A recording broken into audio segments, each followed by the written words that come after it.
একদম ঝরঝরে নরম, মানে মাথা নষ্ট তেহারি। তেহারি মানে জিভে পানি আসার মতো একটা অবস্থা। আমার খুবই পছন্দ তেহারি।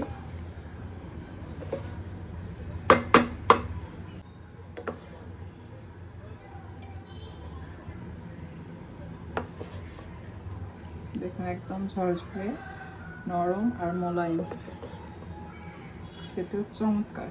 বিরিয়ানির স্বাদ আসলে অন্যরকম, মানে কি বলবো, সরি, তেহারি মানে আমি আসলে তেহারি পাগল বলতে পারেন। আমার কাছে রান্নাটা ওইটা খুব সহজ মনে হয়। আবার আমার যখনই খেতে মন চায় আমি অলওয়েজ তেহারিটা বেশি রান্না করি। আমার বাসায় সবচেয়ে বেশি তেহারি রান্না হয়।